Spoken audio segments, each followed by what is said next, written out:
Ini kawan saya nih, Kompol Ivan Aditira.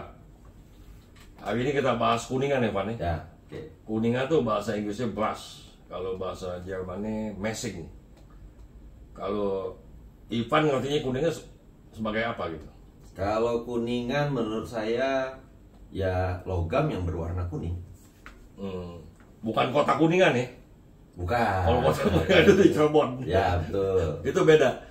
Oke, contohnya apa yang sering ini? Kuningan. Yang paling sering saya lihat ya mungkin pertama ada panci kuno. Iya, panci kuno. Itu ada kuningan tuh. Iya, kuningan benar. Terus kalau senjata tradisionalnya orang Indonesia, Jawa, keris. Oh, keris, benar. Itu Itu kuningan. kuningan. Nggak salah itu. Ya itulah yang sering-sering saya lihat. Nah, itu kuningnya warnanya kalau bahasa Cina-nya kan huang thong. Huang itu kuning. Thong itu tembaga. Jadi dibilang tembaga kuning. Berarti kan kalau tembaga merah, berarti ada sesuatu yang dicampur kan? Supaya warnanya kuning. Nah, itu kalau kuningan itu campuran dari tembaga dan zinc.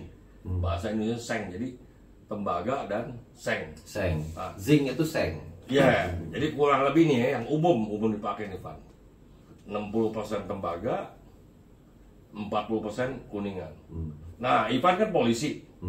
Ada peluru kan? Ya. Nah, itu apa bahannya? Kuningan. Nah, itu dia kuningan. Itu dia, Pak. Itu sering kita beli sebagai rongsok. Rongsong bekasnya. Rongsong bekasnya. Ya. Cuma hati-hati, ada yang mati waktu itu karena belum kepake. Meledak, pecahannya nyamber. Oh, proyektil masih nempel. Masih nempel, pecahannya nyamber. Pedagang rongsok. Gara-gara pelurunya belum dipakai. Makanya beli peluru itu harus hati-hati. Nah, kuningan yang buat peluru itu kelas bagus punya, kelas 1. Jadi kurang lebih 62%, 60-62% tembaga. Zincnya itu 38-40%. Nah, kita kan bahas tiap hari kan masalah logam yang berhubungan sama kehidupan kita sehari-hari ini. Ivan tahu nggak kalau pagi bangun tidur gosok gigi di wastafel itu ada apa itu? Keran. Oh, keran. Bahasa Inggrisnya kan faucet. Kalau digeser ke kiri dingin, kalau ke kanan panas. Ivan tahu nggak itu bahannya apa? Itu besi. Besi kan? Sebenarnya ada 3, Van. Ada stainless, ada kuningan, ada yang paling murah nih, seng. Seng. Tapi itu kelas bawah. Ya. Stainless ada, tapi yang paling umum dipakai itu kuningan. Kenapa itu paling umum? Karena itu mass production. Kan kalau namanya keran itu dalamnya ada lubangnya kan supaya air bisa ngalir kan? Ya. Nah, itu waktu dicor dikasih pasir inti. Jadi core-nya itu dari pasir. Setelah dicor, pasirnya dihancurin, berbentuklah rongga gitu. Karena itu mass production, jadi bisa juga pakai sand casting, pasir, cetakan pasir, bisa juga gravity die casting, cetakannya besi tapi mengandalkan gaya gravitasi, atau low pressure. Yang paling bagus low pressure, dari bawah dikasih tekanan. Ya, jadi permukaannya halus. Nah, kalau pasir permukaannya kan kasar, labor intensif kan, banyak tenaga kerja. Amplas itu kan nggak selalu bagus kan, bisa aja bergelombang atau apa. Nah, itu masalah. Itu kalau di Sunter ada pabrik, saya nggak tahu masih ada nggak. Mereknya perusahaan Jepang punya, saya nggak sebut lah. Itu produksi masih pakai pasir. Tapi itu labor intensif. Kalau dibandingin sama Cina, misalnya produksi pakai yang tekanan rendah, low pressure, mungkin 2-3 menit satu barang, 2-3 menit satu barang. Gimana kita mau lawan harganya? Ya, lebih cepat produksinya. Dan juga permukaannya sudah halus, nggak perlu dipoles-poles lagi. Kalau pasir kan mesti dipoles, bener kan? High cost kan jadi kan? Yeah. Emang tenaga kerja murah, tapi outputnya berapa gitu, nggak seimbang. Nah, kalau kita mau buktikan kenapa yang di kamar mandi itu warnanya mengkilap kayak stainless. Kenapa itu, Pan? Tahu nggak? Nggak. Itu dilapisin krom. Oh, bisa. Bisa. Jadi kuningan itu dikasih lapisan krom, ya, melalui electroplating, sehingga warnanya seperti stainless. Ini berarti bisa juga dilapis krom. Bisa, mampu, ya kan? Nah, jadi jangan heran kalau kita gurinda dalam itu kuningan, gitu.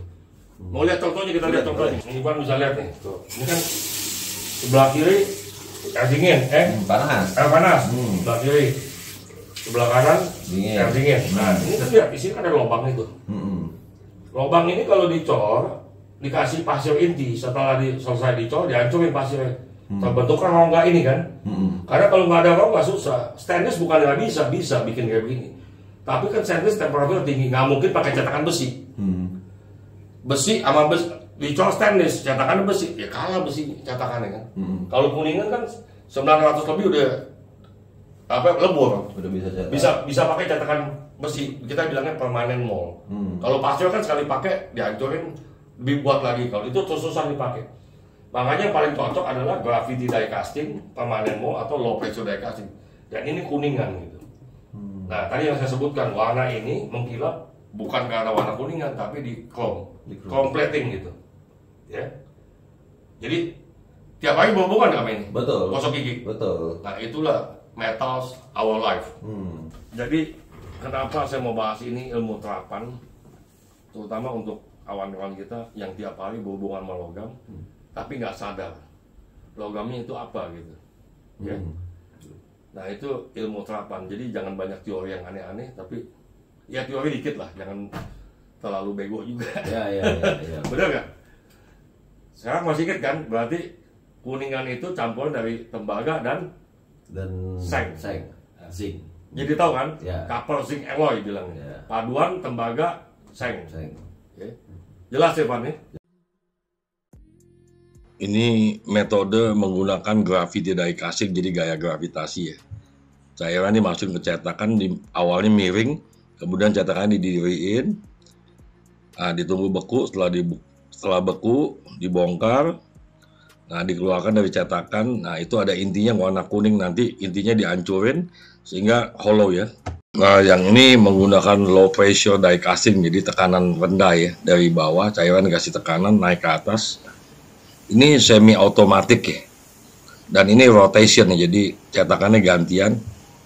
Nah kalau kawan-kawan lihat sebelah kiri itu cetakan yang sudah dibongkar, corannya ditaruh intinya manual tuh dengan tangan, tadi kelihatan sebelah kiri itu ditaruh manual, makanya ini saya sebut sebagai semi automatic low pressure die casting proses ya. Nah setelah itu cetakan di yang sebelah kiri itu ditutup. Nah yang sebelah kanan sudah selesai dicor, kemudian dibongkar. Nah itu dibongkar, nah isinya keluar itu, jatuh di meja itu, jalan dengan ban berjalan. Nah intinya itu nanti dibongkar jadi hollow. Kemudian yang kiri sudah berputar ke kanan, sudah siap-siap untuk dicor lagi. Nah yang kiri, yang kanan masuk ke kiri itu karena panas cetakannya direndam ke air ya. Jadi harus menggunakan hot work steel ya. Jadi hot work steel itu tahan dengan perubahan temperatur yang mendadak ya. Jadi naik turun. Nah itu harus tahan. Kalau nggak tahan itu retak sebentar kan. Tapi tetap aja ada umurnya sih. Nggak bisa seenaknya kita pakai sampai selama mungkin, itu nggak mungkin gitu ya. Jadi kalau menurut saya itu mungkin sekitar 10.000 harus diganti cetaknya. Pasti ada retaknya, nggak mungkin nggak ada retaknya gitu. Nah itu yang barusan juga dicelep lagi. Jadi continuous ini sistemnya rotasi nih. Ya. Kemudian sebelah kiri nanti diisi lagi dengan inti secara manual ya. Begitulah prosesnya. Nah ini pengujian komposisi kimia pakai X-ray gun dengan keran yang sudah di nickel plating, tapi kita gurinda dulu ya. Nah itu hasilnya jelas kuningan ya. Nah ini diagram dua fase daripada tembaga dan zinc. Jadi hasilnya kuningan pas. Di situ saya kasih garis dua ya, antara 50 kadar tembaga 58 sampai 62 itu kadar tembaga, sisanya itu berarti zinc 38 sampai 42 ya. Itu yang umum, tentu saja ada tembaga, ada kuningan yang kadar tembaganya sampai dengan 70% nih. Jadi memang banyak sekali ragamnya. Pada tembaga sekitar 58% sampai 59% ada titik peritektikum ya. Jadi peritektikum itu reaksi dua fase jadi satu fase, tapi dua fase itu yang satu fase padat, satu fase cair, berubah menjadi satu fase padat yang berbeda dengan fase pertama gitu ya. Jadi dua jadi satu. Jadi kebalikannya sama eutectoid ya. Topi ini saya pakai dong topinya. Pakai. Oh, Ya keren. Cocok lah udah buat kerja bisa, buat golf bisa. juga bisa.